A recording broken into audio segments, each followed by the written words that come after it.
Internautas espalhados pelo Brasil e pelo mundo. Nós estamos começando aqui na Emissora do Bem, mais uma edição do Pinga Fogo. Boa noite, Jorge Elahá. Boa noite, Rubens. Boa noite aos nossos queridos companheiros de todo o Brasil que já estão aí, percebi, ligados na Web Rádio Fraternidade, a emissora do bem na internet, construindo um mundo melhor. Sejam todos muito bem-vindos para mais um momento de reflexão com relação aos conteúdos que a doutrina espírita nos apresenta sobre a vida. É engraçado que a gente começou com esse programa pensando que a gente ia fazer só um programa. E a gente já está no 18º programa, teve até abaixo assinado para que o programa não acabasse. E a gente está aqui compartilhando conhecimento com você, ouvinte internauta. Você vai chegando, vai preparando a sua dúvida, a sua pergunta. A gente vai para mais ou menos 1h30 de programa com o nosso querido Jorge Elahá. E a gente abre os nossos programas sempre com uma prece. Então, eu queria te convidar para, nesse instante, elevar o teu pensamento até o alto, agradecermos juntos a Deus a oportunidade que temos da dádiva desta vida, desta jornada reencarnatória em que o Espírito tem as oportunidades, com as experiências da jornada, ir crescendo, ir evoluindo. Que o nosso querido irmão Jorge Elahá possa ser instrumento da espiritualidade e que a sua fala possa trazer o esclarecimento à luz da mensagem do Consolador. Sob a tua inspiração maior, Senhor, nós iniciamos o trabalho da noite. Que assim seja. Jorge Elahá, com a reflexão inicial, antes da gente ir para as perguntas de hoje.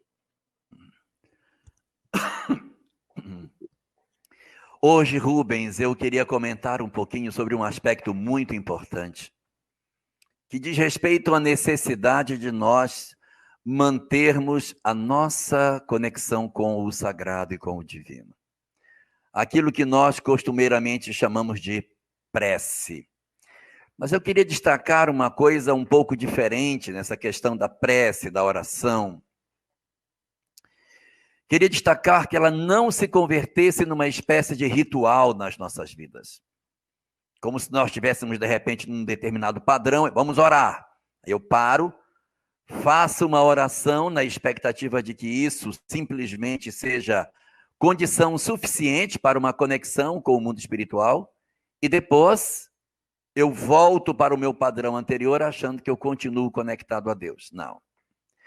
É evidente que manter a prece, fazer a prece, ajuda. É evidente que orar ajuda. É evidente que manter um processo de recolhimento íntimo para fazer uma oração ajuda. Sim, ajuda. Mas muito mais útil seria se nós procurássemos manter uma serenidade de espírito que nos permitisse manter uma conexão, ainda que não num grau tão elevado, mas que nós mantivéssemos uma razoável sintonia com os espíritos. Seria a prece permanente, através dos nossos atos, das nossas palavras e dos nossos pensamentos, independente de uma pausa específica para orar. Porque senão, corre o risco de nós nos abraçarmos com os rituais e acharmos que nós nos conectamos a Deus à medida que nós fazemos um momentinho de oração nas nossas vidas. É bom, mas melhor será quando os nossos corações fizerem o esforço de manterem a conexão permanente com o Senhor. Enquanto esse momento não chega, nós vamos tendo a nossa conexão com Deus como se fosse uma linha tracejada. Ora sim, ora não, ora sim, ora não, ora sim, ora não. Até que essas linhas tracejadas vão se tornando cada vez mais próximas umas das outras, até que essa linha se torna contínua. Nós mantemos a nossa conexão com o divino. Mas para que esse trabalho comece, necessita esforço da nossa parte. Nós precisamos trabalhar para aumentar o tempo de conexão com Deus. não somente nas orações contritas, mas que as nossas condutas, que as nossas falas, que os nossos pensamentos, que aquilo que nós realizamos no sentido mais abrangente possível, possa sempre estar com a presença de Deus em redor de nós.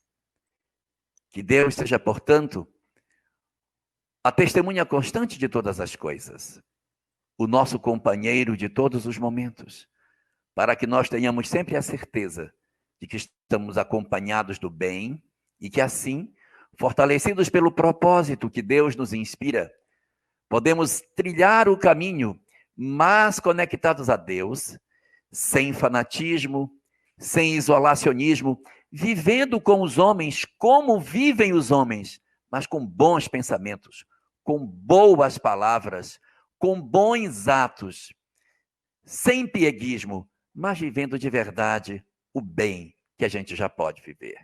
Que a gente faça, portanto, a nossa prece permanente, para que Deus permanentemente possa dizer que habita nos nossos corações. Muito bem, Jorge Elahá, estamos ao vivo acompanhando aí os nossos internautas que já mandaram perguntas, estão aí no YouTube, no Facebook, no Twitter. Obrigado pela sintonia, o pessoal que está na rádio também acompanhando a gente. Tem uma pergunta que chegou para nós pelo WhatsApp, Elahá, e a nossa ouvinte, ela está pedindo uma ajuda para poder responder uma pessoa. Falei, o Elahá vai ajudar. A Isabel, tenho em casa um ajudante, um empregado, que fala muito na volta do Cristo aqui na Terra. Eu gostaria de uma explicação espírita para lhe falar e lhe responder. O que a gente pode dizer para ela, para ela argumentar com esse funcionário dela? O primeiro ponto a se colocar é o seguinte: a gente deve evitar discutir religião. Passou o tempo de nós ficarmos medindo força com as pessoas que pensam de maneira diferente da nossa. Isso já foi um elemento muito forte dentro do movimento espírita, na época de Cairbá e Schutel, na época de Vinícius, nos anos 40, 50 do movimento espírita, havia muito interesse nesse tipo de debate, nesse tipo de questionamento. Hoje, o movimento espírita não está muito voltado para esse tipo de discussão. Nós estamos mais atrás das semelhanças do que das diferenças. Porque quando a gente faz isso, parece que as outras doutrinas são o oposto do espiritismo. Quando a gente começa a querer entrar em embate com o catolicismo, com o protestantismo, com o islamismo, com o budismo ou com o que quer que seja, dá a falsa ideia de que o espiritismo veio para se esgrimir com essas outras doutrinas. E isso não é verdade. Todas essas doutrinas são nossas irmãs e estão conosco do mesmo lado. O inimigo do espiritismo, se a gente assim pudesse dizer, não é nenhuma doutrina dessa. O opositor do espiritismo é o materialismo, porque é ele que desgraça a vida da nossa sociedade, que infelicita as pessoas e que destrói o futuro da nossa juventude. Então, contra ele, sim, nós temos que juntar as nossas forças e questionar de maneira firme os posicionamentos que o materialismo coloca, porque ele é o perigoso elemento que pode colocar em risco a nossa capacidade de prosseguirmos enquanto civilização.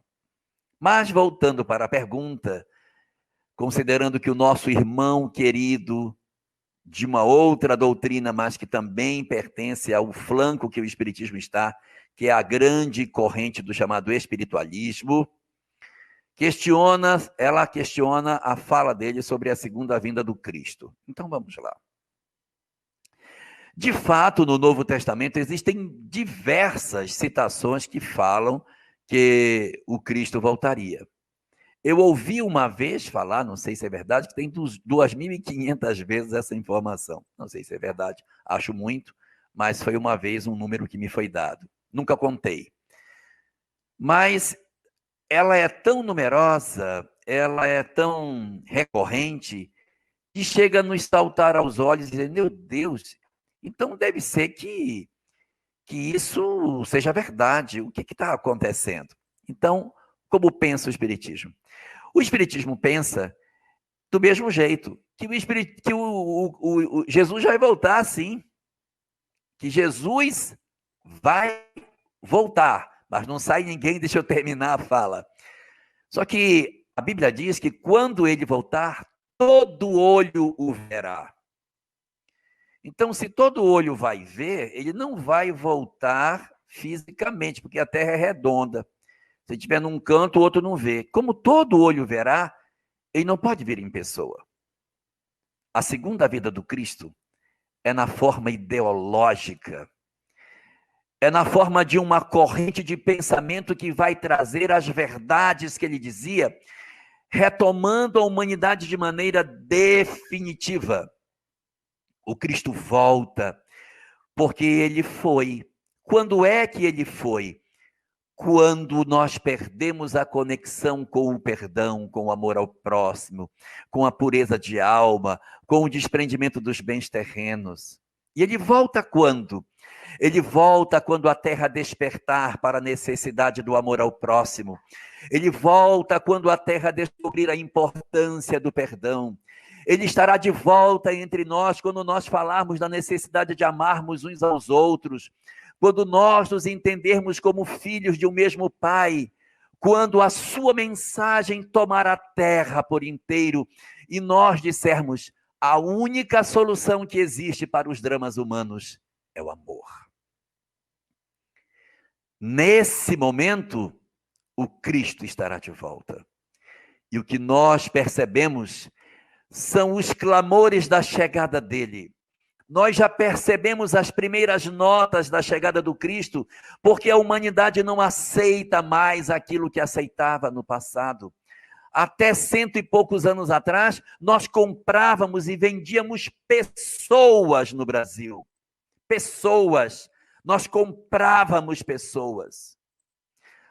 Até menos de 100 anos atrás, as mulheres eram tratadas diferentes dos homens. Cada vez que a humanidade dá um passo para a fraternidade legítima, cada vez que nós descobrimos a importância do amor na humanidade, é Jesus voltando.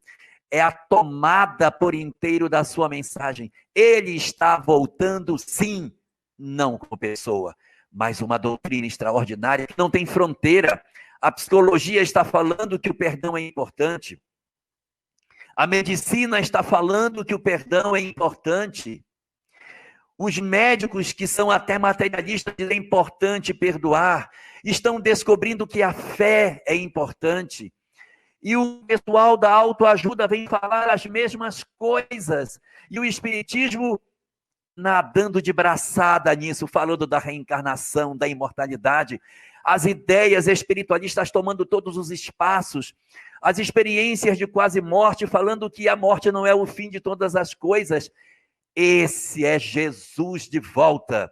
Porque se você pegar há 100, 150 anos atrás, não era assim. Não existia tanto desejo de amar como nós temos hoje. Tanta revolta com a indiferença como nós temos hoje. Ele vai chegar devagarinho, não vai chegar de uma vez. Quando ele chegar de vez, nós estaremos no mundo de regeneração. Então, diga ao seu amigo, Fernanda, né? Eu já te falo aqui, é a Isabel. Isabel, diga ao seu amigo, Isabel, que ele está correto. Jesus vai voltar, separando os bons dos maus, porque a transição planetária, quando essa onda de ideias tomar o planeta, os maus não tocados pelo bem serão convidados a fazerem parte de uma outra sociedade. Jesus está de volta. Muito bacana, o nosso querido Jorge Elahá, lá de Porto Velho, Rondônia, 1 hora a menos do que Brasília. Agora são 20 horas e 17 minutos aqui, horário de Brasília, 19 e 17, né? É isso? 19 e 17 em Porto Velho. Tá certo, um abraço ao meu querido amigo Antônio Oliveira, Claudina, que estão acompanhando a gente lá. Muitos são meus irmãos queridos, colaboradores na Seara Espírita Vinha de Luz. E tem muita gente aqui participando, muito bacana. Tem uma pergunta, Jorge, que ficou sem resposta, sem resposta, porque a gente não conseguiu colocar ela aqui na semana passada. Deixa eu pegar aqui. A nossa ouvinte pergunta o seguinte, Jorge. Um fumante pode dar passes na casa espírita? É com você.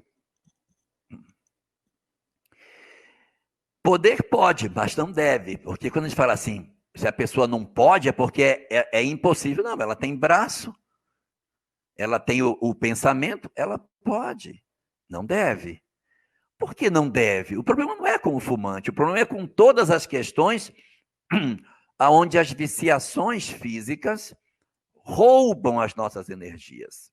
Então, se eu tenho uma pessoa que come demais, o tempo todo comendo, ela também traz energias negativas. As obras de André Luiz até relatam isso de maneira muito forte no livro dos Domínios da Mediunidade.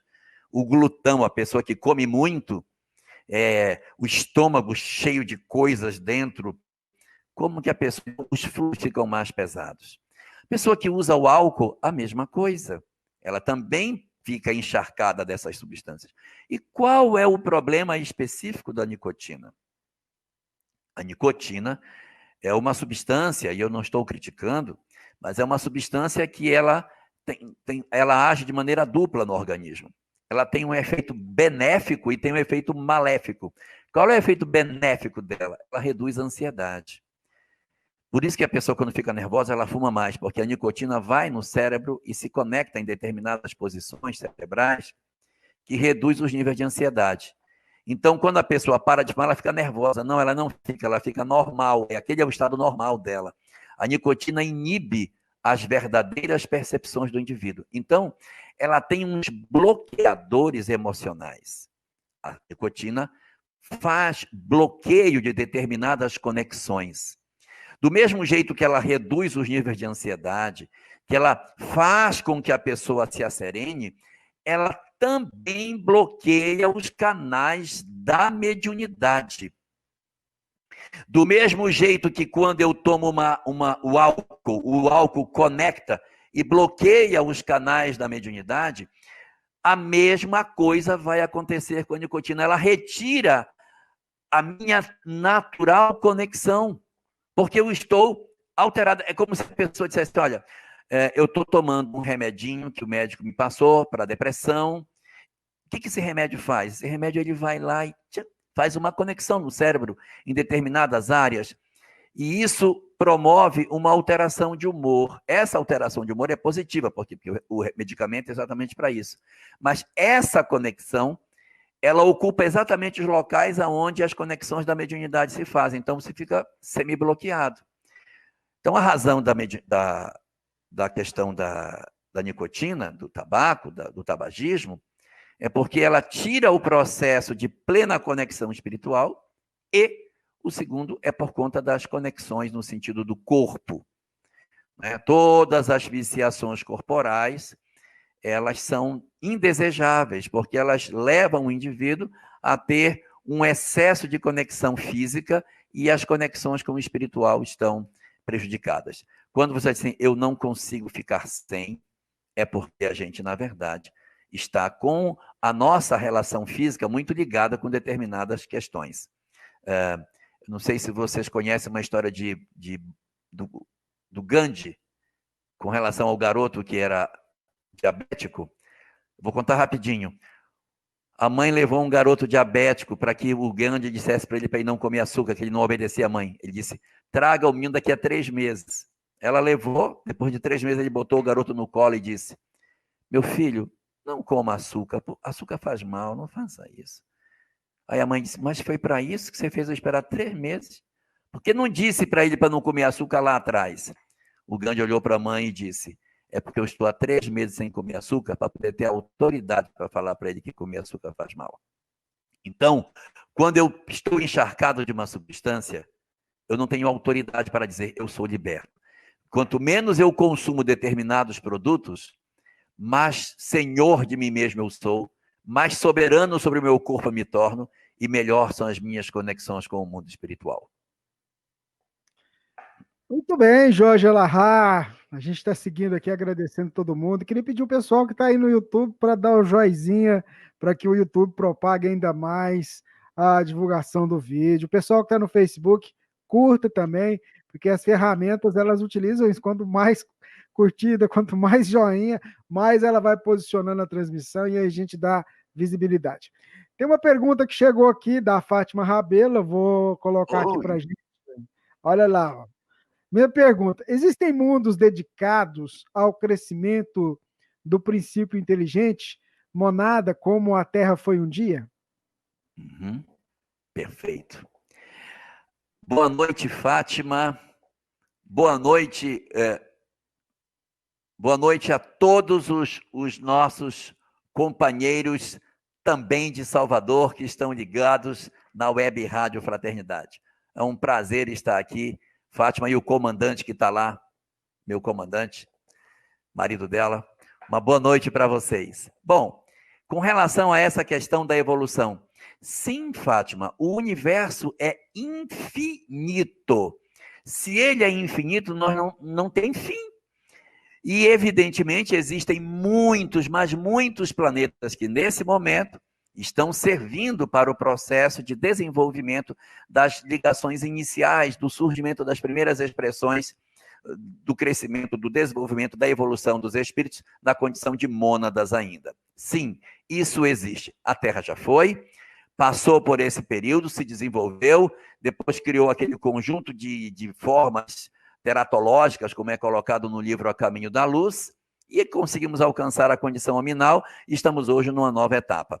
Mas o disco está tocando em diferentes estações, em diferentes músicas no universo.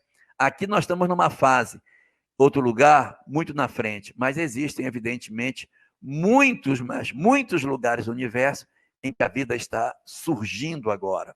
Não sei se necessariamente organizado como na Terra, se com estruturas de DNA nitrogenadas, sei lá, pode ter uma outra forma. Deus é tão criativo que ele pode ter criado uma outra forma, uma outra estrutura de vida em algum outro lugar, para que os espíritos iniciais experimentem. Mas com certeza, nós temos a condição, sim, de encontrarmos no universo vários outros planetas na mesma condição. Muito bem, os nossos queridos ouvintes da Web Rádio Fraternidade, espalhados pelo Brasil e pelo mundo. Tem uma pergunta que chegou aqui por e-mail. Nós estamos fazendo assim, uma pergunta do YouTube, uma do WhatsApp, uma do Facebook e uma do e-mail, para tentar diversificando aqui. Vamos lá. Essa pergunta chegou aqui, ô Jorge, deixa eu aqui. O Renato Almeida do Nascimento. Ele não fala de onde que é, mas me parece que é do Rio Grande do Sul. Boa noite. Tenho uma dúvida.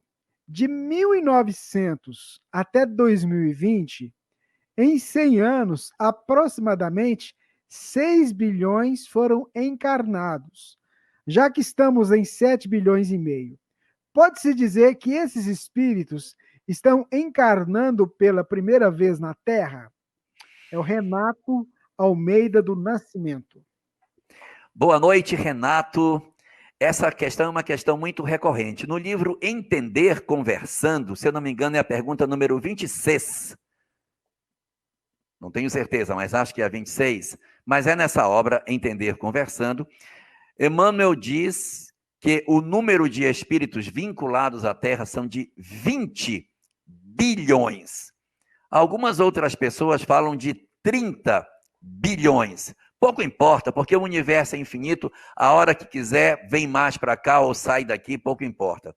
Então, nós temos experimentando na Terra um universo de, vamos tomar a palavra de Emmanuel, 20 bilhões. Se nós temos 7, encarnado tem 2 para 1. Para cada um que tem aqui, tem 2 do lado de lá. O que está acontecendo, na verdade, é um encurtamento entre 2 encarnações sucessivas, porque quando a humanidade era menor, eu tinha um volume de 20 bilhões, e para poder vir demorava mais, porque a gente tinha que esperar mais tempo para vir.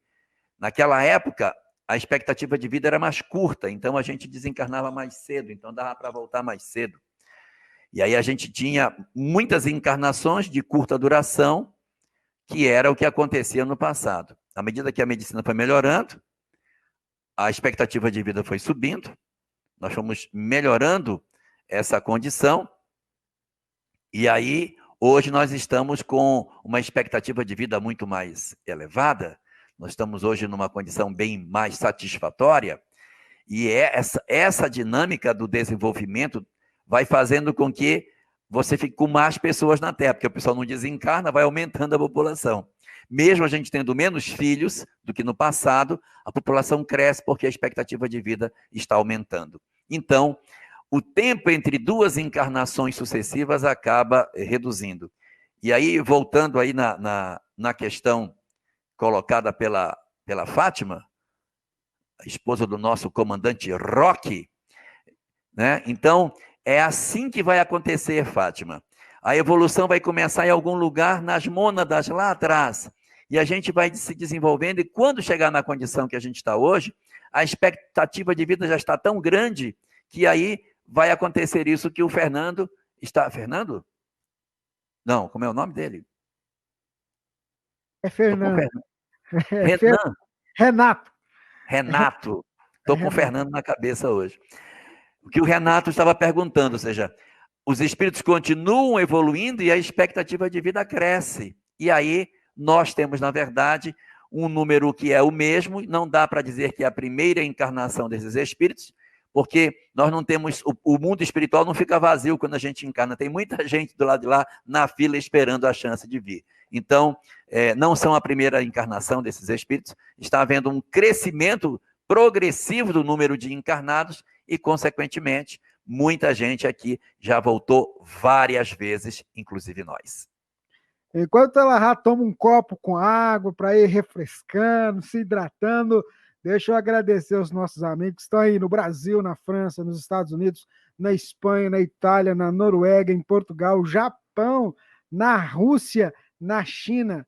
A nossa eterna gratidão, você que está aí ouvindo a emissora do bem, sintonizado aqui no aplicativo ou também no site da Rádio Fraternidade. Muito obrigado. Vamos lá, uma pergunta do Gustavo, lá de Itumbiara. Antes de reencarnarem, os algozes do Cristo sabiam que iriam seviciá-lo? Eles se sentiram mal sobre isso?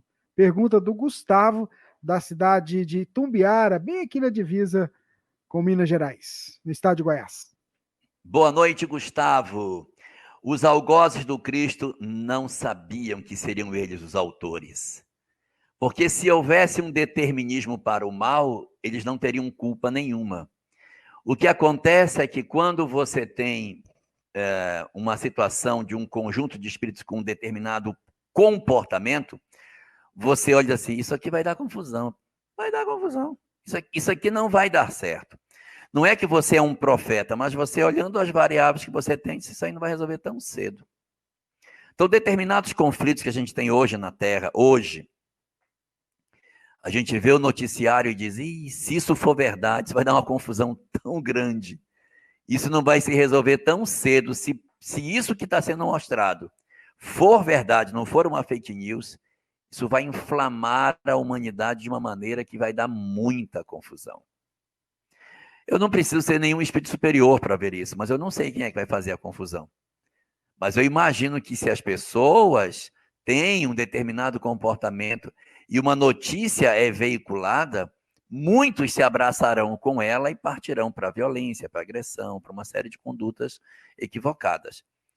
Não que eles estivessem fadados a fazer isso, mas é o previsível. Então, naquele conjunto de espíritos que renasceram na época do Cristo, havia vários que promoveriam coisas semelhantes. Não era um nem dois, era uma quantidade muito grande. E eu até evocaria um segundo momento, não só a questão da crucificação do Cristo, mas o período da chamada Idade Média. Nós tivemos 1000 anos de loucura, de perseguição, morte, tortura, arrancando unhas, fazendo uma série de absurdos em nome da religião. Não foi um ano, foram 1000 anos. Não foi em uma cidade, foi em toda a Europa. Então, veja como é que são as coisas. está no ideário do homem. Eu não digo assim, não, esse cara vai nascer para fazer isso. Não, a gente acaba se contaminando quando a gente vê, nós passamos a expressar um comportamento de manada em que, em função daquilo que os outros pensam, a gente age semelhante. Se fosse outro grupo de centurião e soldados para fazer, eles iam fazer a mesma coisa. Os escalados daquele dia foram aqueles.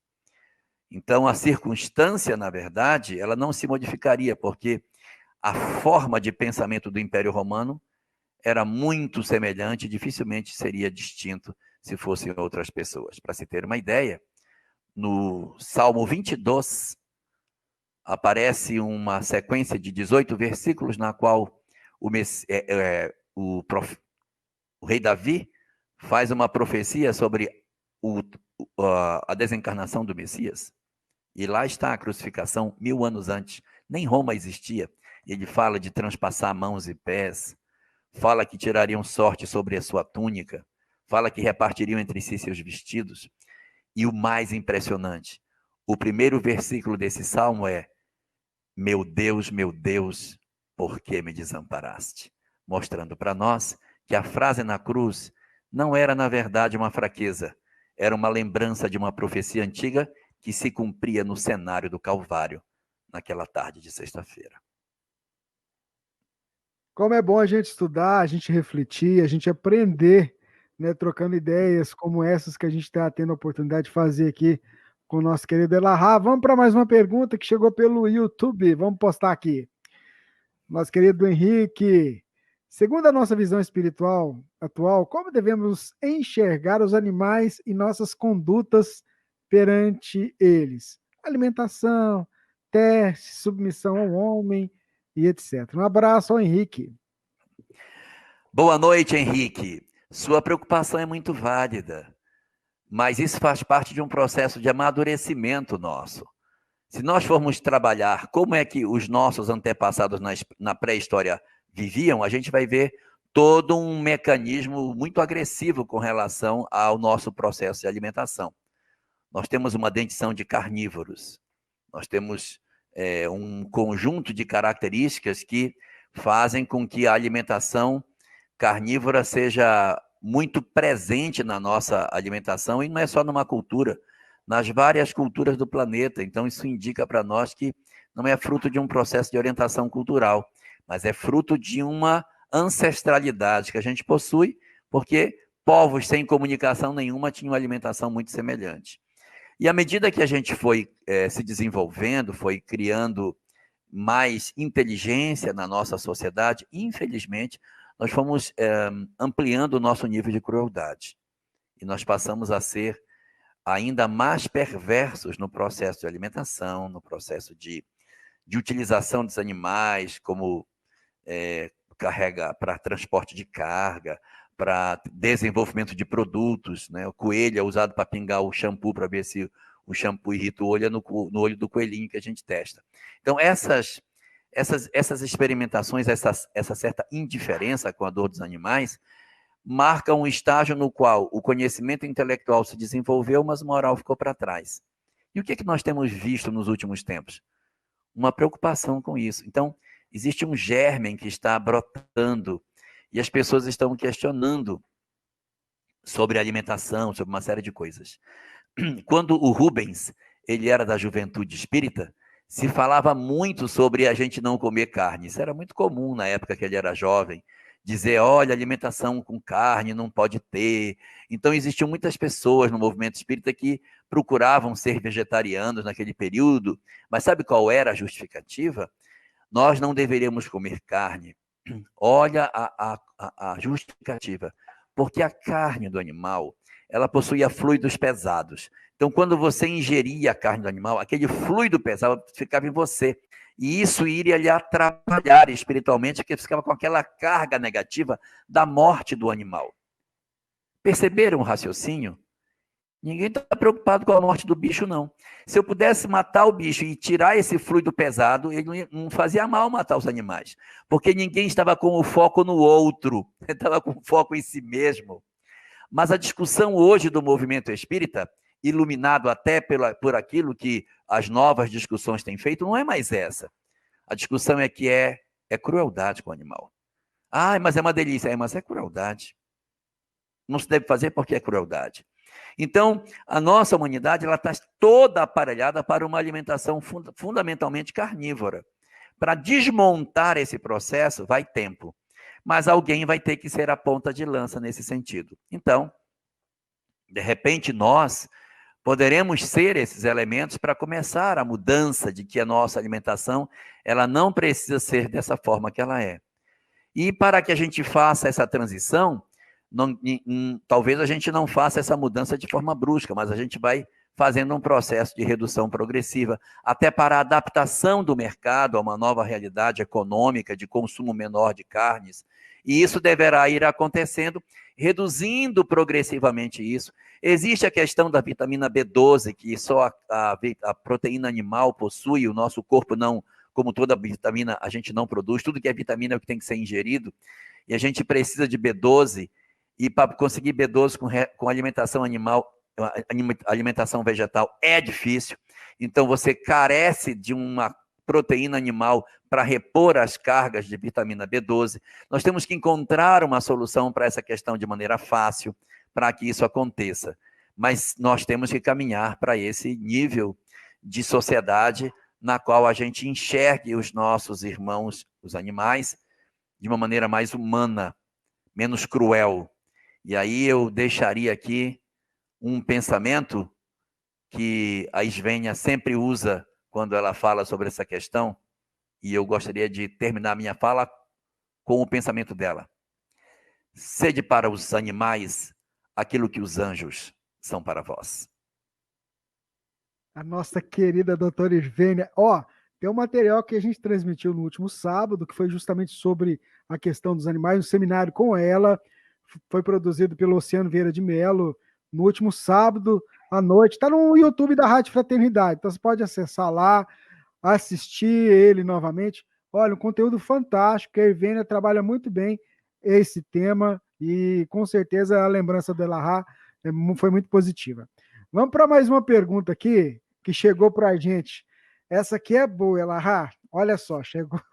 Se o casamento é planejado no plano espiritual, como sabemos se estamos com a pessoa certa? No caso, existe somente uma pessoa planejada? Ou existe um grupo de espíritos a qual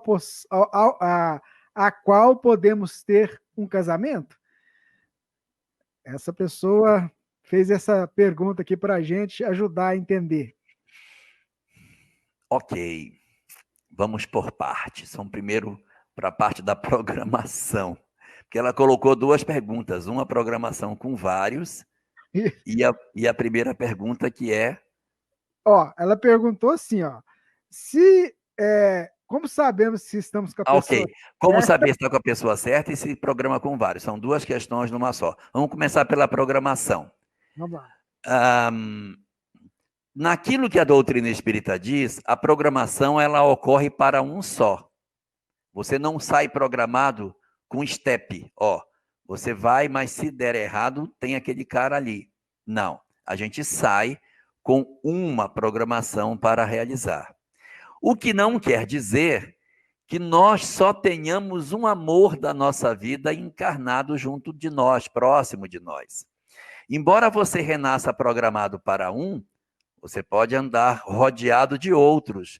E aí vai ser exatamente a lucidez da pessoa para escolher o indivíduo certo. Eu citaria como exemplo desse caso a obra O Drama da Bretanha, que fala da história de André de Guzmán. André de Guzmán nasce numa família em que ela tem como primo dois irmãos gêmeos. Ela está programada para um dos gêmeos, não para o outro. Ela é, a família diz, fulana, Andréa, vai casar com esse aqui. O outro também a amava, porque o outro também havia sido um amor dela do passado. Os dois renascem na mesma família, irmãos gêmeos, e ela aqui. Você está vendo? Eu tenho dois amores da minha vida e eu estou programada com o primeiro. Ocorre que esse, com quem ela era programado, havia cometido suicídio no passado. E um dia, tentando pegar uma flor na sacada, ele vai pegar a flor, ele olha para baixo, tem a vertigem do suicídio e ele cai lá de cima. E quando ele cai, ele fica paraplégico. E aí, como é que faz? Ele tinha um casamento com ela. O outro, então, se sente estimulado a se aproximar da prima, porque já que o outro já tinha ficado com um problema, ele, então, seria o virtual elemento que iria casar com a prima. Então, começa a existir uma certa disputa entre os dois irmãos. Ela vai se envolver com o terceiro, que também era do passado dela.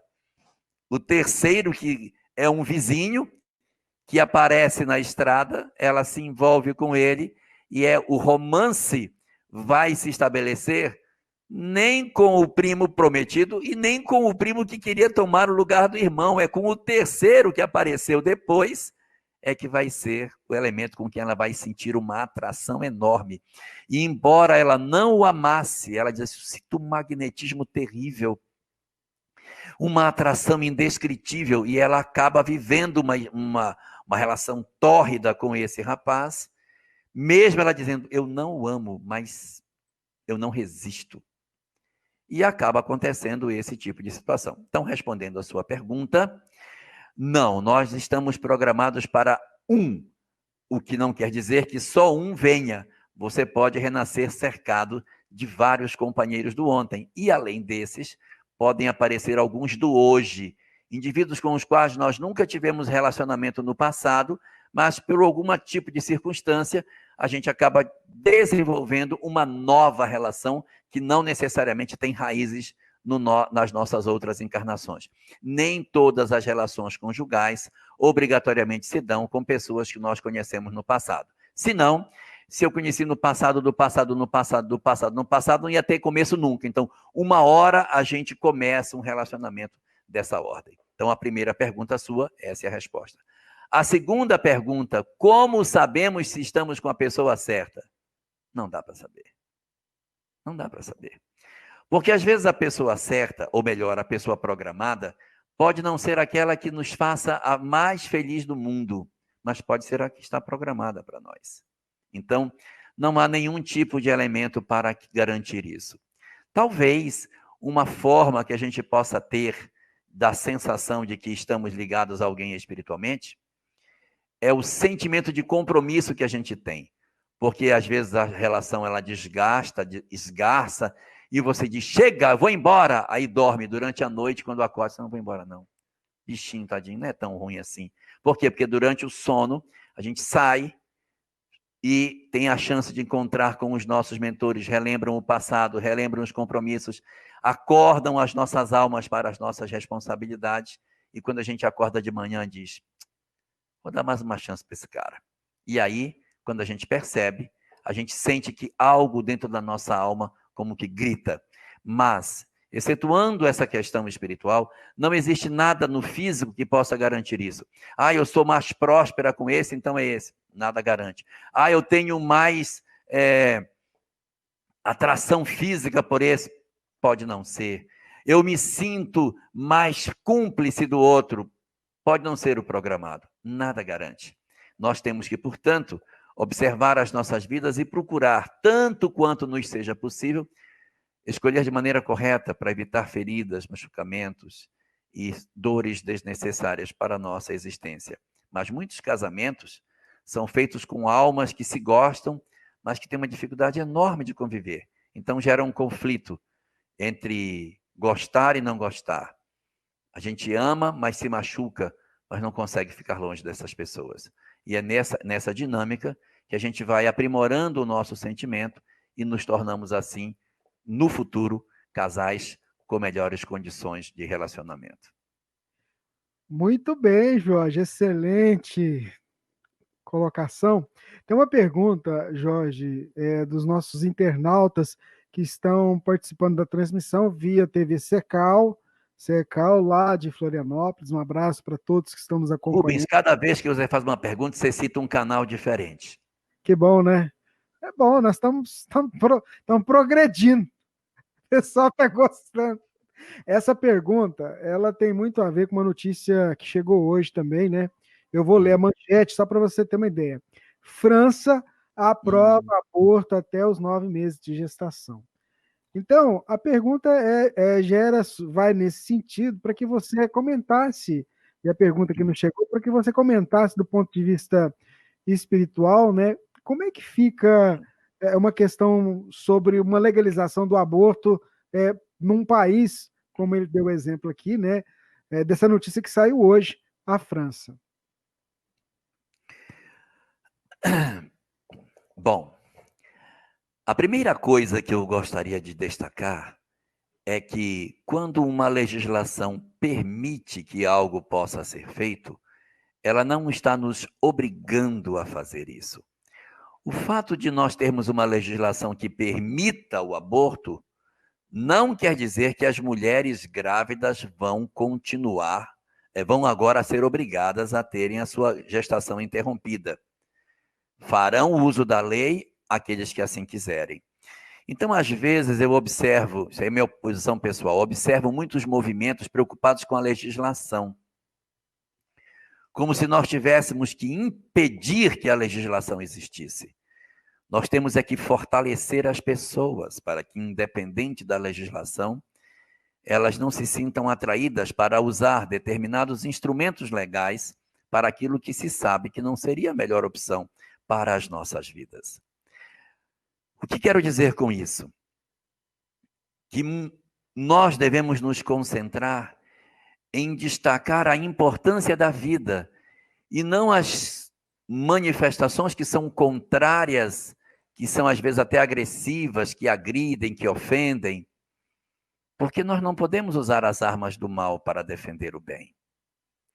O nosso objetivo é de esclarecer as pessoas, porque mesmo nas condições mais materialistas que se tem, se nós isolássemos todos os aspectos espirituais, ainda assim nós teríamos uma reflexão muito interessante a ser feita. Existem estudos consistentes que podem ser utilizados nas sociedades materialistas que dizem o seguinte: as mulheres que fazem a experimentação pela interrupção da gestação, elas fazem e elas sentem um alívio danado depois que elas fazem isso. Porque elas se veem livres de um problema que estava acontecendo. Só que, passado algum tempo, aquele aparente bem-estar que ela sente pode se converter num processo angustiante. Não vai acontecer com todas, mas existe uma chance significativa delas desenvolverem processos depressivos, processos de culpa, em função das opções que fizeram com relação à maternidade. E isso pode gerar nas pessoas muitos conflitos e que se tornam ainda mais agudos quando a mulher chega na madureza e que ela sente a experiência da chamada síndrome do ninho vazio. Quando os filhos crescem e vão embora e ela fica só. Aí ela começa a evocar as lembranças e ela começa a pensar: não teria sido tão difícil se eu tivesse suportado um pouco mais. Daria para conviver, daria para enfrentar, porque às vezes a gente é muito jovem, tem muito medo do futuro e toma decisões muito agudas. E nesse sentido, o Espiritismo nos apresenta que nós precisamos entender que o que a gente deve evitar é a interrupção da gestação. Mas nós não devemos discriminar as pessoas que assim agem, porque quando a gente realiza um ato dessa natureza, nós estamos movidos muitas vezes pelo medo, pelo temor, por uma sociedade que é cúmplice de tudo isso que acontece. Então, voltando à questão da França em particular, se isso acontece e a população não se mobiliza, ela assume parcela de responsabilidade. Vamos dividir a responsabilidade com todo mundo. Mas ninguém vai ser obrigado a ter que realizar o aborto pelo fato da lei assim permitir. Agora, nós, muito mais do que leis, nós precisamos despertar as pessoas para as consequências do que acontece. Se isso se implantar em território francês e der os resultados negativos que podem dar, poderá haver graves comprometimentos de todos os envolvidos. Mas, evidentemente, que quanto mais se sabe, quanto mais se compreende a lei de Deus, maiores são as responsabilidades diante desse fato. No Brasil, portanto, onde nós temos uma formação muito menos materialista e temos uma excelente estrutura que o catolicismo legou para nós, as pessoas se sentirão muito menos atraídas por uma proposta desse tipo. 9 meses, a criança em ponto de nascer. Então, essas questões no Brasil seriam muito difíceis de acontecer pela estrutura que nós temos de cristianismo que a gente possui aqui no país. A França, infelizmente, se ela adotar de fato essa lei, se não houver nenhum retrocesso no sentido da adoção dessa medida, ela poderá realmente ter graves comprometimentos em termos espirituais do país.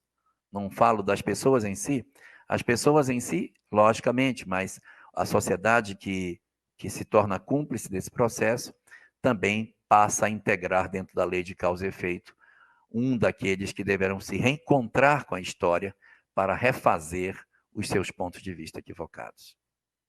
Vou aproveitar esse minutinho para o Jorge tomar mais uma aguinha. Deixa eu dar uma notícia aqui do nosso querido Divaldo Franco. O Centro Espírita Caminho da Redenção e a Mansão do Caminho informam que o médium e orador espírita Divaldo Franco teve retorno hoje ao médico para revisá-lo pós-cirurgia e se encontra muito bem, com retorno para Salvador na próxima quarta-feira. O pessoal renova os agradecimentos, os corações, as vibrações e continua reiterando que os canais oficiais para ter informação do Divaldo são as redes sociais da Mansão do Caminho. Então tá aí, bacana a gente saber que o Divaldo está a cada dia se recuperando. Vamos lá para mais uma pergunta, Jorge Elahá. A Lúcia Pierazzoli. Ela é lá de Belo Horizonte. Gostaria que você falasse sobre livre-arbítrio e determinismo. Livre-arbítrio e determinismo. Vamos lá. Quando nós somos criados, quando Deus cria os espíritos, nada pode ser dito sobre nós, porque nós somos dotados de livre-arbítrio. Ninguém pode dizer que caminho nós iremos tomar. Se vamos tomar o caminho do bem, ou se nós não vamos tomar o caminho do bem. O que vai acontecer conosco? Nada pode ser dito. Só uma coisa. Só existe uma coisa que pode ser dita sobre a nossa história. Nós seremos espíritos felizes. Porque existe um determinismo divino. Deus, o soberano Senhor, determinou em suas leis que todos os espíritos alcançarão a condição de serem almas iluminadas. Não existe, segundo aquilo que o Espiritismo tem, nada que a gente possa fazer, nenhum delito que a gente possa cometer, que nos afaste da presença de Deus e que tire de nós o nosso prêmio extraordinário, que é a condição de sermos espíritos felizes, resolvidos, iluminados. Se a gente errar menos, a gente avança mais rápido e alcança essa felicidade mais cedo.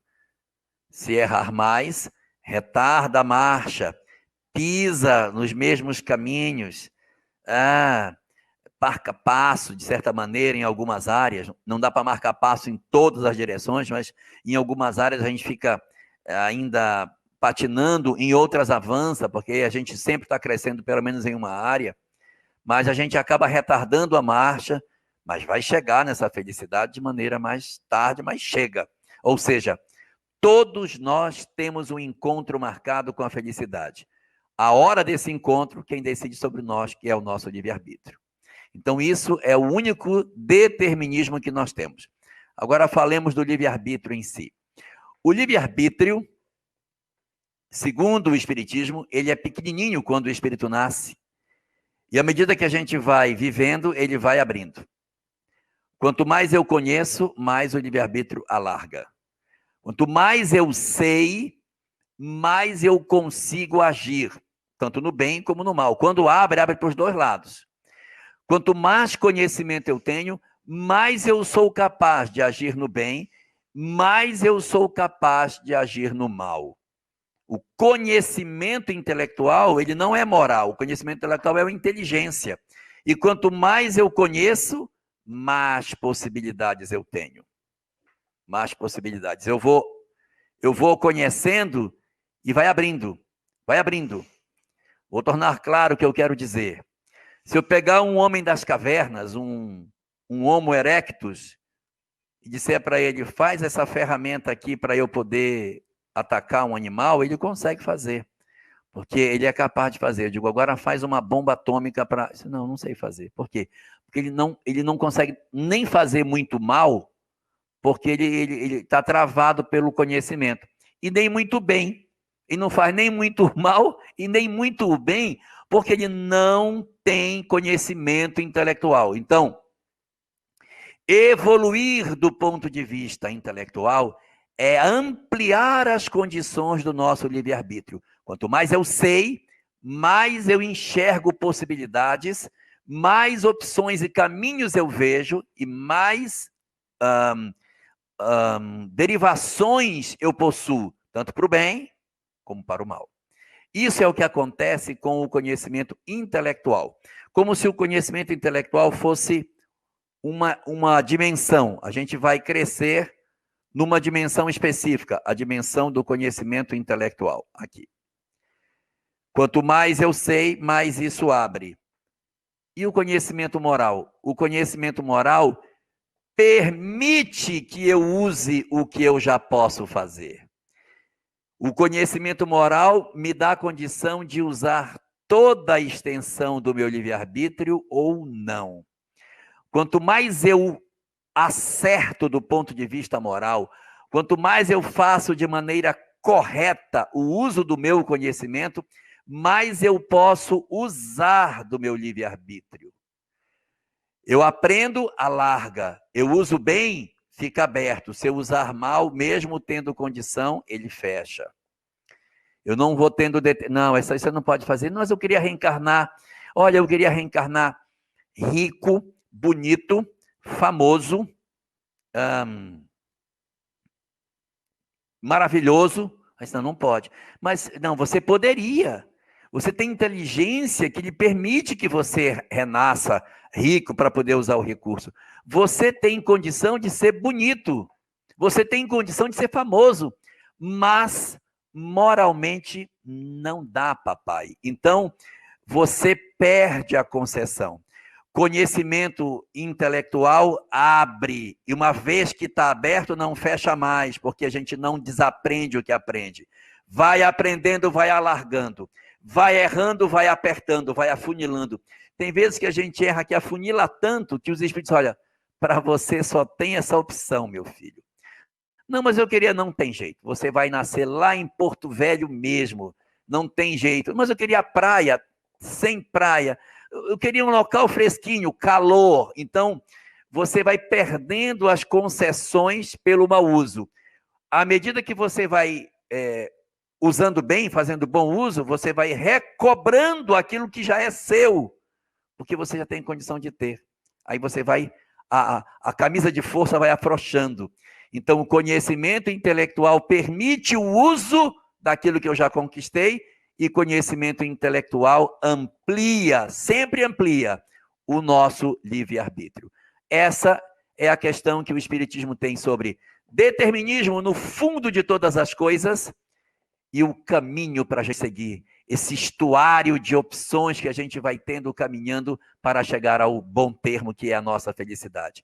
Se errarmos pouco, o livre-arbítrio alarga maravilhosamente e a gente vai ter muitas opções e vai conseguir muito mais cedo chegar à felicidade, que é o destino de todos nós.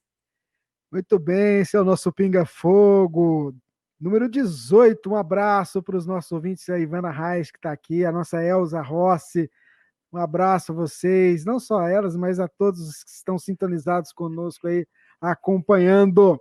A Marlúcia Mota, lá de Florianópolis, Santa Catarina, ela mandou uma perguntinha aqui pela TV CECAL, que é o seguinte, olha, quando desencarnamos doentes em um hospital, vamos para um hospital do plano espiritual? A pergunta da Marlúcia, meu amigo Elahá. As obras espíritas dizem que existem 7 destinos para o espírito. Os hospitais são um dos 7, mas são 7 situações. Primeiro destino, desencarna e fica no corpo, preso no corpo físico, por conta da compreensão pequena sobre a vida espiritual, por conta do apego ao corpo físico, por conta do desconhecimento de que existe vida após a morte, por conta da paixão pelas posições sociais que tem, por conta dos vícios materiais que possui, acaba ficando preso no corpo. Não é Deus que determina, é o espírito que não quer deixar aquele espaço que para ele é muito confortável, que é o corpo e tudo aquilo que ele pode lhe oferecer. Situação número 2, o espírito desencarna, não vai ficar preso no corpo, mas também não fica no hospital, ele fica na crosta. Ele fica indo para o trabalho, indo para casa, pode até ficar no hospital.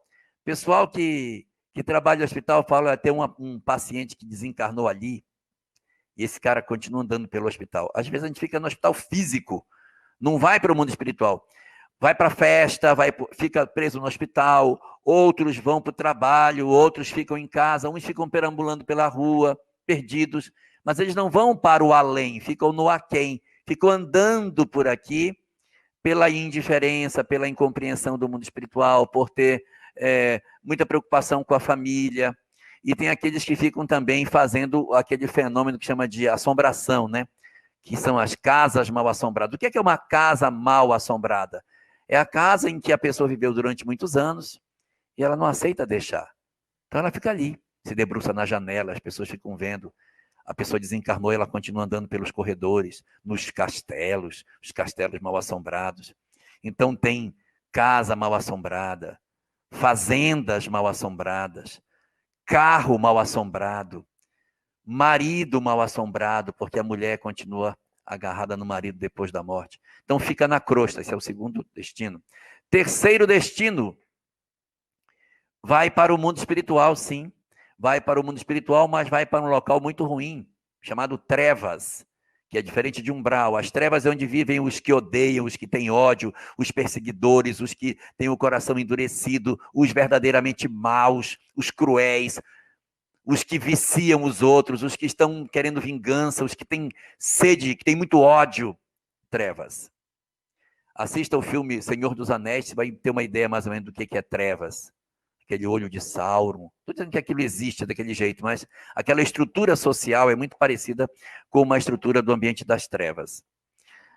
Quarta situação, umbral, que não é treva. Umbral não estão os maus, os perversos, os cruéis, não. Esses estão nas trevas. No umbral está quem chora, quem lamenta, quem se desespera, quem está arrependido, não, mas quem tem remorso. Pessoas que choram a sua má sorte porque não aproveitaram, porque se perderam e se culpam. Isso dá umbral. Quinta região, hospitais do mundo espiritual. É uma possibilidade.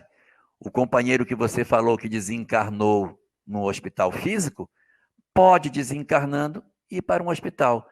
Isso é até uma condição bastante razoável. Quando a gente não tem muita perturbação, a gente desencarna e é conduzido para um local de refazimento. É uma situação muito citada pelos espíritas quando desencarnam. Eles estão no hospital, no mundo espiritual. Às vezes a gente fica com esse coitadismo, não sei por que a espírita tem esse pieguismo danado. Ai, coitadinho de mim. Ai, quando desencarnar, eu vou para um lugar tão ruim. Não é verdade. As pessoas que são do movimento espírita que desencarnam, não chegam lá risonhas, gargalhando, desencarnei, mas está tudo bem. Não, também não é assim. Mas o que eles relatam é que estão no hospital, estão se refazendo. Então é a situação mais típica que a gente espera para um determinado padrão. Eu estou falando isso para as pessoas que têm uma certa conduta. Não é uma regra para qualquer pessoa. Tem uns que vão ficar no corpo, tem uns que vão ficar na crosta, tem uns que vão para as trevas, tem uns que vai para o umbral, esses vão para o hospital, que é uma condição, e tem mais outros dois destinos. As colônias espirituais, reservadas para os que já estão melhorzinhos, que são as cidades espirituais, e, como última paragem, as regiões de luz, aonde se reúnem as almas redimidas, os grandes corações que amaram de maneira incondicional, quando desencarnam no hospital físico, saem como um foguete para as regiões superiores e de lá sempre retornam para socorrer as almas frágeis que somos nós. Que aula, valeu, viu, meu amigo? Muito bom, viu? Inclusive, eu tinha até uma pergunta aqui, justamente para que você abordasse sobre o umbral, né? Se todos, Umbral. se todos passam por lá ao desencarnarem, acho que a sua, Não, né? não. É. Não, ó, as pessoas às vezes acham que umbral é porque é um umbral de porta, que a porta tem um umbral assim, então tem que passar pelo umbral, que é uma porta, que é, se eu não passar por aquele umbral de porta, então eu não passo. Então, como se fosse um ritual de passagem. Não, tem que passar no umbral, nem que seja uma horinha, botar o pezinho lá para depois seguir. Não é assim. Umbral não vem de umbral de porta. Umbral vem do latim umbro, que é sombra. O que é a sombra? A sombra é a transição entre a luz e a escuridão. Um local se chama luz, as regiões luminosas. O outro se chama treva. Entre a treva e a luz, o que tem? A sombra. O umbral é a sombra. Então, é um local que não é tenebroso como as trevas, porque as trevas é um local barra pesada, porque é muito ódio, é um local difícil, muito problemático, porque ali existe sentimentos extremamente dolorosos, amargos, difíceis, e o umbral não tem isso. O umbral não tem nem liderança. Nas trevas tem liderança, tem quem manda, tem quem obedece, tem toda uma estrutura social muito rígida, de senhores malvados. No umbral ninguém manda em ninguém, sabe por quê? Porque o povo está tão desesperado que ninguém tem condição de mandar em ninguém. Todo mundo chora e ninguém se entende. É um local que um está com a mão na cabeça, meu Deus, outro, meu Deus. Não é um local bom. É assim, o umbral é melhor do que as trevas. Gente, é uma perturbação que toma você por dentro, assim, que te dá a sensação mais comum no umbral é medo. Porque é uivo, é choro, é lamentação, grito, você não consegue dormir de pavor daquela região. É um local bem difícil de ficar. Mas ele não tem estrutura social, não tem uma pessoa que manda, porque ninguém ali tem condição de parar para pensar, não, vou mandar em você, você me obedece. É todo mundo desesperado, está todo mundo apavorado. É como se todo mundo tivesse querendo sobreviver de uma catástrofe, alguma coisa assim. Então, ela é um local com essas características, mas muito benéfico para os espíritos, porque é ali, naqueles momentos de angústia, que a gente reflete no que fez, que a gente acessa o nosso eu, e a gente consegue a condição mínima para que os socorristas nos retirem. O umbral, portanto, é essa região aonde se reúnem não os arrependidos, se reúnem os cheios de remorso, se reúnem os cheios de culpa, os que se autopunem, os que não se perdoam pelo que fizeram, os que lamentam as oportunidades perdidas, os que estão desesperados pelo mal que fizeram a si e aos outros. Basicamente, a culpa é o sentimento que mais predomina dentro dessa região. Eles não permanecerão ali por todo o tempo, mas quando eles conseguirem um pouco mais de lucidez e o mundo espiritual superior perceber que eles já podem ser recolhidos, eles já serão levados para locais que são hospitais do mundo espiritual, onde eles começam a retomada para o seu reequilíbrio espiritual. Muito bem, Jorge. Eu queria dizer aos nossos internautas que estão acompanhando conosco aí, tem algumas perguntas sobre questões da Bíblia, Novo Testamento, Velho Testamento, dizer que nós temos transmitido toda sexta-feira um conteúdo muito bacana desse tipo de estudo, que o Elahá e o Álvaro Mordecai Rai. tem feito toda sexta-feira, através do IGESE, que a Web Rádio Fraternidade tem retransmitido, e que você pode, você que está aí perguntando sobre o Novo Testamento, sobre a questão do Velho Testamento, algumas questões na Bíblia, dá uma observada lá, porque já foram 8 episódios, não é isso? Ou 9? Eu esqueci. 9. 9, né? Porque tem o mandamento 0 e depois vieram 8 episódios. Nós estamos no 8º mandamento, vamos para o 9º mandamento sexta-feira, se Deus permitir. É um conteúdo muito, muito bacana, que vale a pena a gente ouvir, reouvir, ir anotando, porque é bacana, viu? Então a gente vai priorizando outras questões. E tem um detalhe importante também que eu queria dizer ao Jorge, aos nossos amigos, que a Rádio Fraternidade acaba chegando a quem não é espírita, ou está tendo um primeiro contato com a doutrina espírita nesse momento. Então chega uma pergunta para a gente aqui, da Adriana, ela é lá de Paulista, lá em Pernambuco, a querida Paulista. Ela faz o seguinte comentário e pergunta, e queria saber a sua opinião. Uma amiga minha faz o evangelho no lar. E aí o que aconteceu? Ela viu um vulto na hora do evangelho e ficou morrendo de medo. O que ela deve fazer? Aí a amiga dela disse, ela queria parar de fazer o evangelho por causa disso. Aí a amiga falou, não para não, continua. Mas ela queria te ouvir. Boa noite. O nome dela é? Adriana, a Adriana que escreveu. Adriana, mas Adriana, boa noite, Adriana. Ó, não é o evangelho no lar que está promovendo o fenômeno, porque não é ele que faz a mediunidade existir. A mediunidade é um atributo nosso. Nós temos visão, audição, olfato, paladar, tato, e a mediunidade é mais um canal de percepção daquilo que nos rodeia. Só que é um canal para perceber o mundo espiritual. E ele não é feito, ele não é aberto pelo trabalho do evangelho no lar. Isso é uma característica que o indivíduo tem. A sua amiga, portanto, ela tem uma característica que, de repente, permitiu que esse fenômeno acontecesse. Isso não quer dizer que ele vai se repetir outras vezes. De repente, ela tem uma mediunidade tão pouquinha que esse fenômeno aconteceu, mas não vai acontecer mais.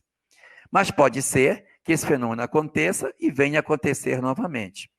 E você certamente está perguntando, meu Deus, para que esse fenômeno está acontecendo? Eu vou até parar com isso. Na verdade, esses fenômenos ocorrem para que a gente não duvide de que o espiritual existe. Esses fenômenos ocorrem para que a gente tenha a convicção de que é realidade o mundo espiritual. Que isso não é uma invenção, ele é fato. Há pessoas que veem sim o mundo espiritual e há pessoas que uma vez ou outra conseguem perceber o mundo espiritual. Eu vou contar duas historinhas para você ver.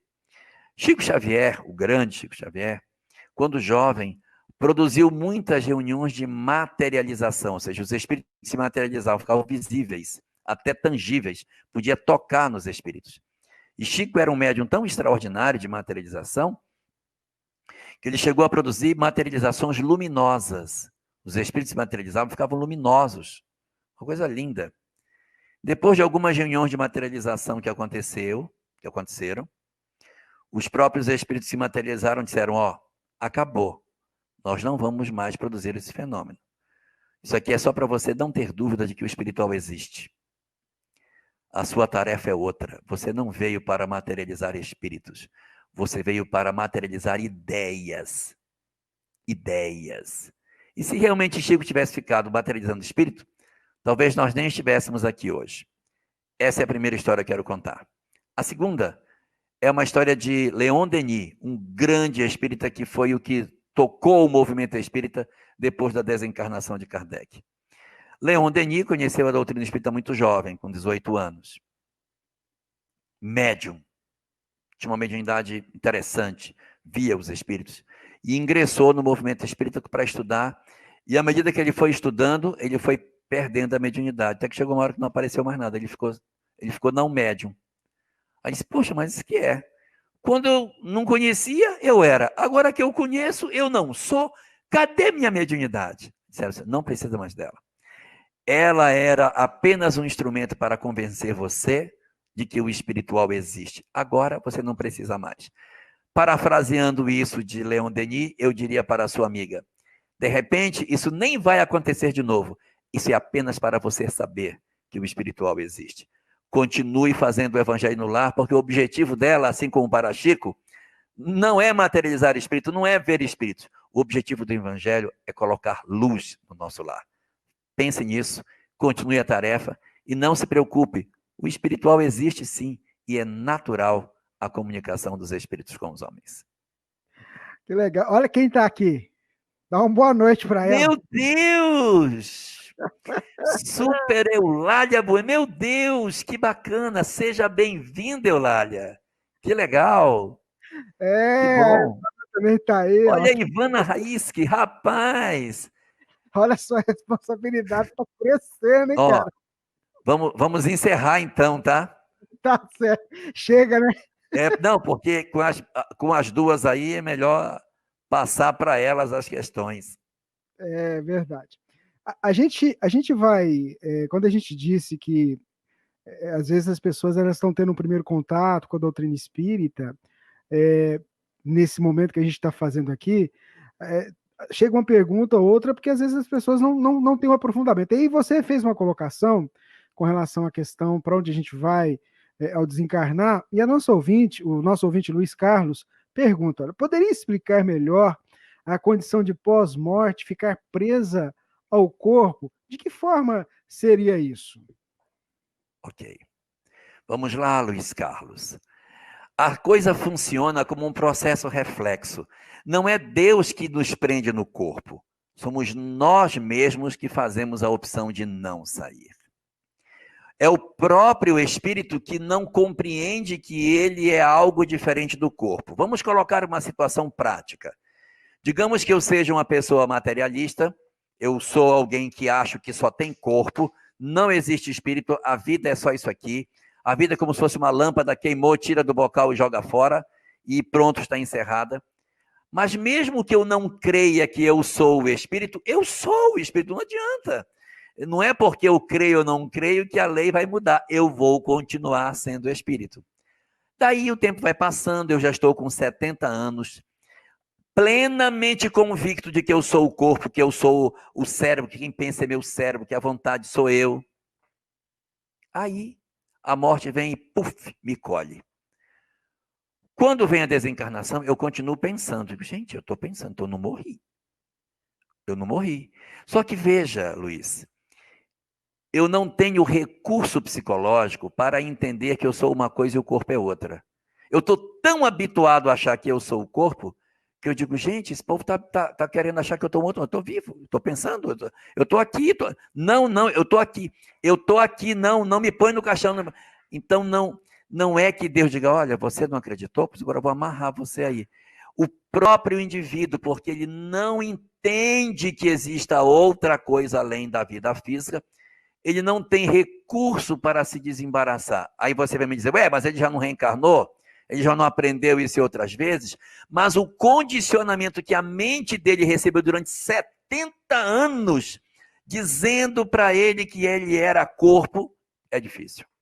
Então a pessoa acaba ficando fixada no corpo e experimenta algumas coisas bastante dolorosas pelo fato de não conseguir se afastar de um corpo que começa a decompor. Não estou dizendo com isso que todo materialista está fadado a essa situação, porque existem pessoas materialistas que têm uma capacidade de amor muito grande, a despeito de não acreditar em nada na vida após a morte. E é esse amor, essa prática do bem, que permite a condição para que os espíritos vão lá e retirem. Mas os que são materialistas duros, frios, amargos, que debocham das pessoas, que criticam, que acham que eles têm mais poder do que os outros porque têm determinadas características físicas, estão mais enrolados. Mas não são só os materialistas. Isso também acontece com pessoas que têm uma paixão muito grande pelo corpo. Eu não vou dizer que a gente não deva tratar bem o corpo, mas tem um pessoal que não quer que o corpo envelheça. E aí estica daqui, estica de lá, bota silicone aqui, bota silicone ali, faz um investimento danado no corpo, investe aí uns 500 mil dólares, tem um monte de operação plástica para ficar parecido. Olha só, eu fiz só uma plástica e eu fiquei super parecido com o Brad Pitt. Mas tem gente que precisa de fazer milhares de cirurgias para ficar parecido com o artista que acha famoso e tal. Resultado, você cria uma paixão enlouquecedora por esse corpo. Você vive para cultuar, ai, apareceu uma ruga bem aqui, eu preciso tirar essa ruga. Ai, agora eu estou com não sei o quê. Existem pessoas que têm uma fixação pelo corpo físico. E Jesus dizia, onde estiver o vosso tesouro, aí estará o vosso coração. Meu tesouro é quem? Meu corpo, tem investimento aí de 500 mil dólares nele, só em silicone tem bem uns 100 mil dólares. Como é que eu vou desencarnar e deixar aquilo que eu tanto amei? Não deixa. Eu tenho tanta paixão que eu acho que eu sou o corpo e eu não consigo abandonar. Terceira situação, os sensuais, os que amam os prazeres que o corpo dá. Ah, não vou deixar meu corpinho lindo, meu corpício, Não vou deixar nunca. Então a pessoa acaba ficando fixada porque ela não quer deixar. Eu não quero ser espírito, eu quero continuar vivendo a minha vida das coisas. Eu tenho 20 e poucos anos, não vou deixar nunca isso aqui. Tá bom demais. E existe também a situação das pessoas que, pela via do suicídio, partem da Terra. Essa situação ela acontece porque os espíritos fazem isso deliberadamente para fixar nesses indivíduos o trauma da desencarnação para que eles não repitam numa próxima existência. É um recurso de auxílio espiritual, não é castigo. Eles ficam revendo a cena da desencarnação para que não cometam na próxima existência. Nós temos uma tendência muito grande de repetir as mesmas faltas. É por isso que eles deixam os espíritos que partiram pela via do suicídio vinculados aos seus corpos, para que eles possam, a partir desses experimentos, terem a chance de não repetir as mesmas faltas numa próxima existência. Muito bem, gente, o tempo voa. Tem uma pergunta aqui. Quando é que vai ser o seminário de Maria de Magdala? Aí eu fui olhar aqui, viu, Jorge? 5 de setembro, viu, gente? 5 de setembro. Tá chegando. Mais para frente a gente traz as novidades, né, Jorge? Mas é segredo. Ainda. É segredo. Vai ser muito bacana, vai ser muito bacana. Gente, tem uma outra pergunta aqui. Deixa eu ver. Cadê? Cadê? Me perdi aqui com as perguntas, Jorge Alahá. Aqui, deixa eu ver se está aqui. É isso. Não é essa aqui, não, Rubens. Vamos. É tanta pergunta. Eu fui desviar o assunto, né? Agora vamos então para essa daqui do YouTube aqui. Deixa eu ver aqui, uma do YouTube que chegou aqui. Lá.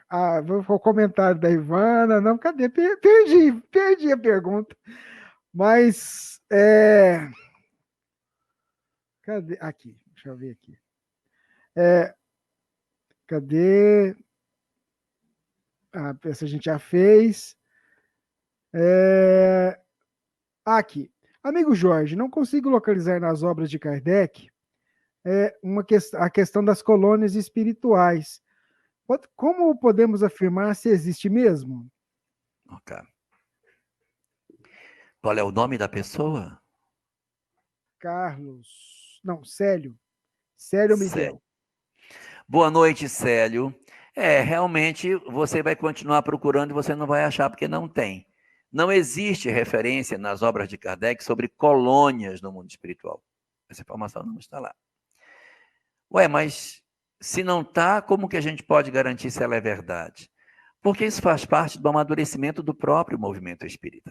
Se você pegar a obra de Kardec, você não vai encontrar em nenhum lugar dela que a estrutura de funcionamento do movimento espírita tem que ser essa que o centro espírita usa, de palestras, passe, água fluidificada, evangelização infantil, grupo de jovens. Também não tem. E aí? Por que o centro espírita se organiza assim, se Kardec também não fala? Se a gente pegar no Livro dos Médiuns, a estrutura da Sociedade Parisiense de Estudos Espíritas era muito diferente. Nós não temos, na verdade, que encontrar obrigatoriamente em Kardec tudo aquilo que a gente tem. Nossa preocupação é não fazer algo que colida com o que tem na obra de Kardec. E nós não encontramos na obra de Kardec nada que negue a possibilidade dessas colônias espirituais. Mas como você está querendo alguma informação para poder dar suporte a isso, eu lhe remeteria a algumas indicações que nós temos. No livro dos Médiuns existe um capítulo, se eu não me engano é o capítulo 7º, chamado Do Laboratório do Mundo Invisível, que fala que os espíritos podem criar a partir de fluidos objetos. Aparece até um homem que tem uma caixa de rapé, que ele cheira rapé no mundo espiritual. Fala de objetos, que os espíritos plasmam com o pensamento e os objetos se criam e se tornam reais. No livro O Céu e o Inferno, existem algumas entidades que se manifestam e que geram objetos também. Existe o assassino de Castelo Nodarri, que é um espírito que aparece, que é um assassino, e ele aparece na reunião mediúnica com uma camiseta manchada de sangue e uma faca. Onde ele achou a camisa? Onde ele achou a faca?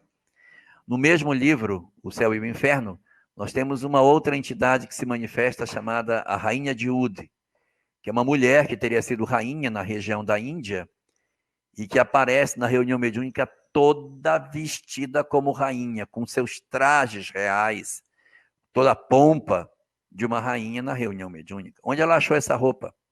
O detalhe é que ela é uma entidade sofredora e ela está vestida de rainha, mas está aos pedaços a roupa dela, está aos frangalhos. Ela está vestida de trapos, mas ela acha que ela ainda é uma rainha. Só que suas roupas não condizem mais com a realidade. E esses objetos que são apresentados nessas oportunidades, eles nos remetem sobre a possibilidade de existir, sim, objetos, coisas no mundo espiritual que os espíritos podem plasmar de acordo com a sua possibilidade, não existindo limites para essa plasmagem. Mas mesmo assim você poderia perguntar, sim, tudo bem, mas e por que Kardec não falou sobre isso? Porque ele vivia numa época muito materialista. E se fôssemos trabalhar o espiritismo com essa ótica, talvez fosse tido a conta de uma ilusão. E o próprio Kardec dizia, às vezes a gente precisa tomar muito cuidado, e é melhor, portanto, rejeitar 99 verdades do que aceitar uma mentira.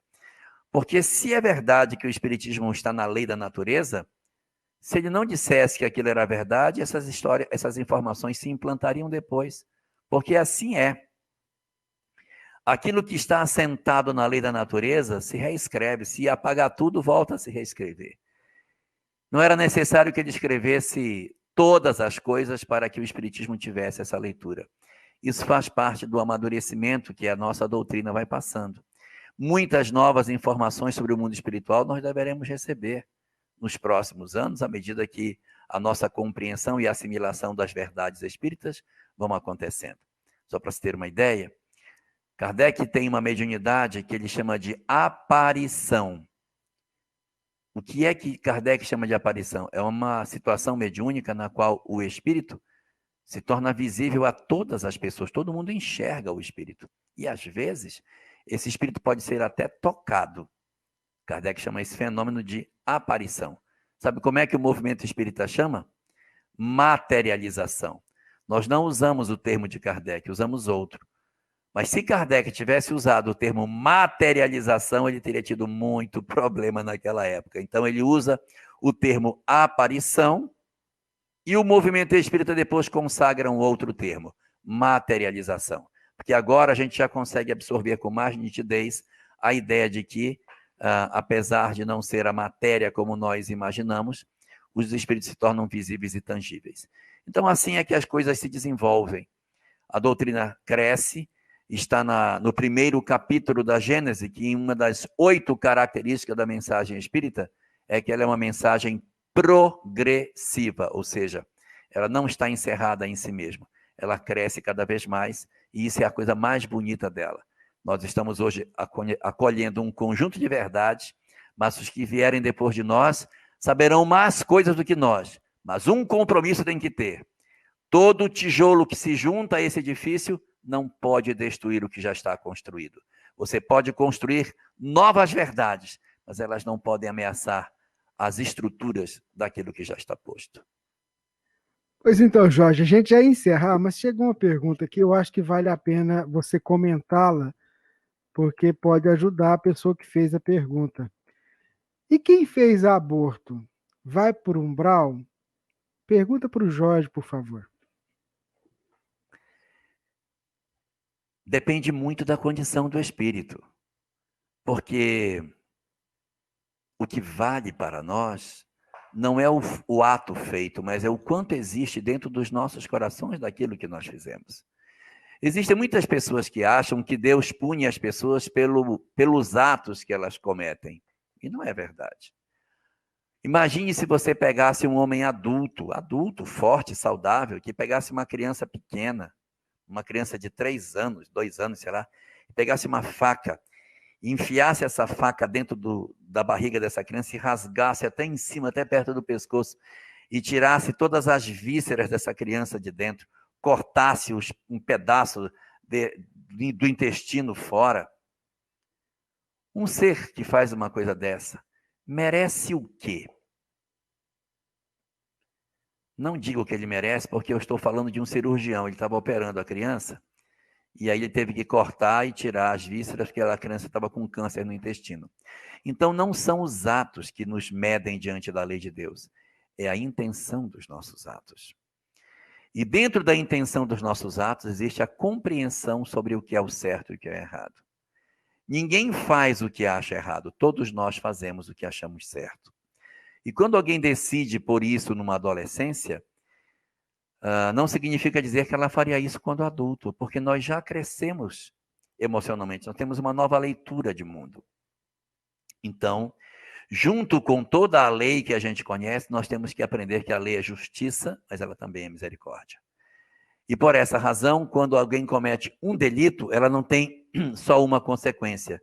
Não é porque alguém praticou o aborto que obrigatoriamente ela tem uma consequência única. Não funciona assim. Uma mesma causa pode gerar várias consequências. E uma mesma consequência pode ser originada de várias causas. Uma mulher que praticou o aborto pode ser menos culpada do que seu companheiro, que a induziu, que a constrangeu e que a perseguiu de maneira tão tenaz que ela acabou fazendo essa opção. Ela pode ser menos culpada do que sua mãe, que a constrangiu a praticar o aborto. Ela pode ser menos culpada do que uma sociedade religiosa na qual ela vivia, que não aceitava a opção que ela fez. Ela não terá culpa, então? Tem. Mas a parcela é sempre graduada de acordo com o grau de compreensão que nós temos sobre as coisas. Então, quando alguém pratica esse ato, muitas coisas podem acontecer com ela. Por exemplo, ela pode ser alguém que numa próxima existência pode nascer com dificuldade para engravidar. Tenta, não consegue, tenta, não consegue. Lá pela quarta, quinta vez vai conseguir uma gravidez, ou não consegue. Tem muita dificuldade, possui inflamações recorrentes uterinas ou das trompas, e esse processo dificulta ou até torna a mulher infértil, ela não consegue uma reprodução saudável. Ela vai ter que se esforçar para ser mãe, ela vai ter que procurar uma reprodução in vitro, ela tem que provar para a lei que ela tem vontade de ser mãe. Ela pode ter que recorrer aos processos da adoção para que ela consiga ser mãe, e uma vez que ela adote, ela consegue a sua misericórdia diante da lei, e isso justificaria muitas mulheres que não engravidam e depois da adoção acabam engravidando. Então, ela pode ter isso, ela pode ter problemas do ponto de vista físico, de dificuldade de gestação, ela pode ter problemas de ordem psicológica, que é decorrente da vinculação que ela mantém com as entidades que não aceitaram o aborto que ela praticou. Ela pode ter como consequência o fato de ser uma parteira, em que ela agora vai ter que lidar e cuidar de mulheres, como uma forma dela abreviar as culpas que ela possui. Ela pode vir como médica obstetra para trabalhar exatamente nessa atividade. Ela pode renascer para ser uma enfermeira, pode trabalhar no campo jurídico como advogada, em que ela vai se envolver nas causas das mulheres e agora renovada vai lutar para que o aborto não aconteça. Ela pode vir como uma política que vai ter como bandeira o direito à vida, porque ela se renovou, ela tem uma nova cabeça e a maneira que a lei vai encontrar de reabilitá-la é essa. E ela pode, além de todas essas possibilidades, ter uma outra consequência chamada maternidade abençoada, na qual a misericórdia, cobrindo a justiça, oferece para ela um lar plenamente saudável, em que ela não vai precisar tantos conflitos para se resolver, porque ela já conseguiu se resolver antes que a lei a alcançasse. O objetivo da lei de Deus não é nos punir, é nos educar. Se nós já nos educamos diante do erro que cometemos, para que punir? Não há objetivo mais. Então, basta apenas usufruir da bênção de ser mãe com filhos amados, numa condição plenamente saudável, para que a gente consiga concretizar o grande sonho de perpetuarmos entre nós os laços de afeto que Deus quer que nós assim cultivemos. Gente, o que é bom dura pouco. Pouco nada, vai para 1h40 de pinga-fogo, era 1h30, mas foi muito bom. Muitas perguntas aqui não puderam ser respondidas. Mas semana que vem a gente está de volta. Esse programa continua na grade da Web Rádio Fraternidade, enquanto vocês quiserem. Né, Jorge? Enquanto tiver gente para assistir, né? Isso mesmo. Então a gente vai chegar no final do programa. As perguntas que não puderam ser respondidas hoje, semana que vem vocês apresentem novamente. Na medida do possível, a gente vai encaixando perguntas aqui para o Elahá e a gente vai, com certeza, se alimentando de informações, buscando novas informações a partir das colocações que o Jorge foi trazendo para a gente. Hoje ele trouxe um exemplo, né, do livro da Dona Ivone do Amaral Pereira, que é o Drama da Bretanha. O Então, tá drama aí. da Bretanha. Vale a pena você ir buscar lá e ler. Inclusive a série, né? São 3 livros, né, Jorge? Eu não me lembro aqui agora, Sim. mas Nas Voragens do Pecado, O Cavaleiro de Nimier e O Drama da Bretanha. é a trilogia da Ivone contando a história dela, né? Exatamente. Que foram recebidos do fim para o começo. É isso mesmo. A história é contada assim, mas ela recebeu assim. É legal, tá vendo? Gente, o Elahá vai fazer a prece para nós, faz as considerações e foi muito bom, viu? Gratidão a todos vocês que estiveram com a gente. Elahá, é com você. As considerações, a gente já falou tanta coisa hoje. Só diria para a gente refletir em tudo isso e aproveitar esse conhecimento que o Espiritismo nos dá. E sermos gratos a Deus pela oportunidade dessa luz nos nossos caminhos, que é a doutrina espírita. Por isso, então, vamos fazer a nossa prece.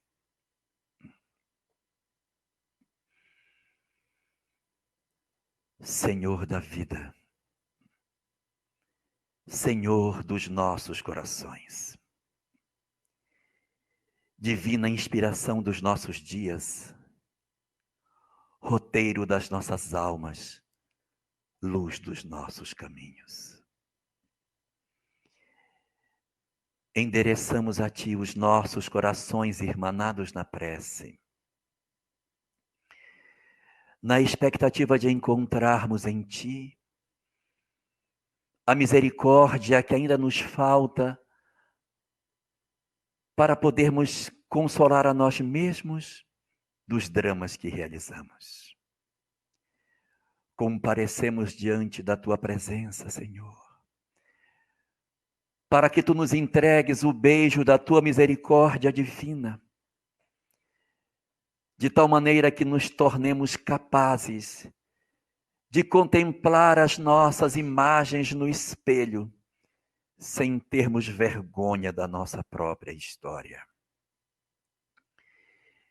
Ensina-nos, Senhor, de todas as coisas, a vermos a nós mesmos como Tu nos vês, a olharmos a nossa própria história como Tu nos enxergas e sabermos que Tu não nos condenas, que Tu não possuis um olhar de condenação para os nossos delitos, mas que deitas a Tua misericórdia infinita sobre todos os nossos atos, porque sabes que somos capazes de vencer as nossas imperfeições.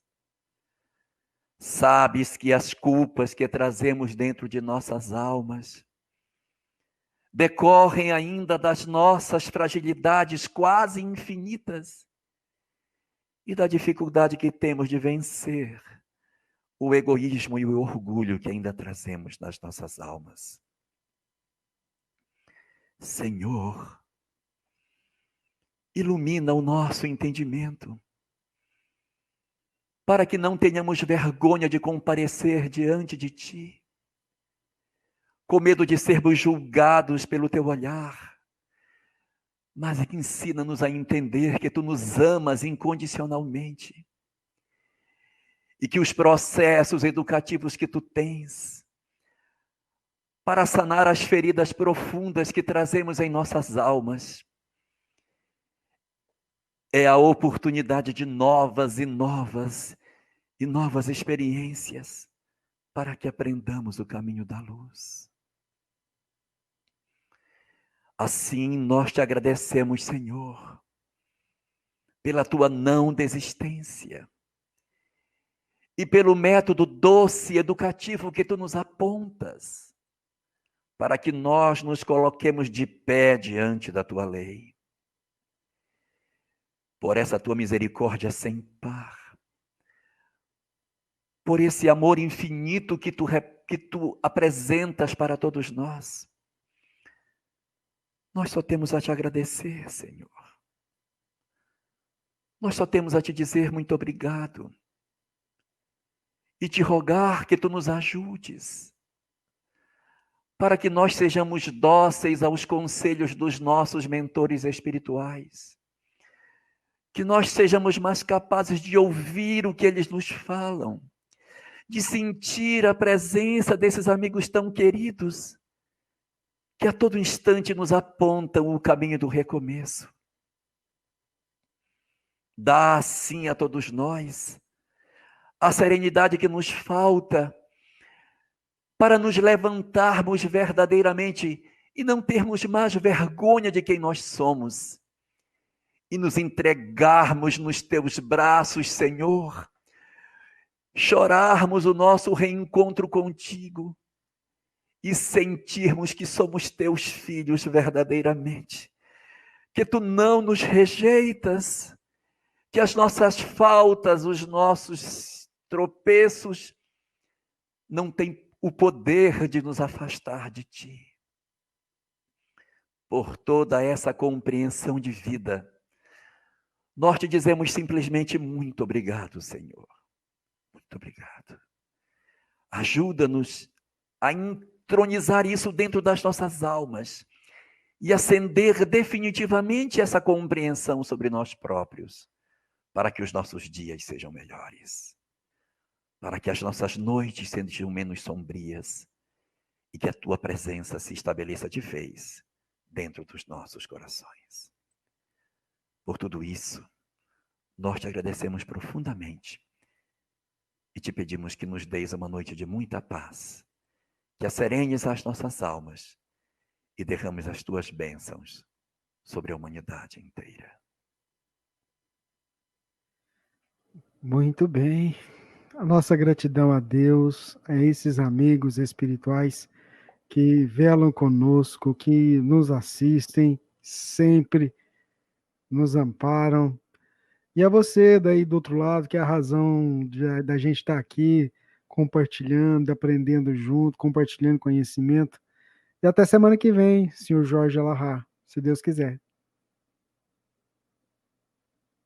Uma boa noite para todos e que Deus nos abençoe. Até mais, gente. Fique com Deus. Gratidão.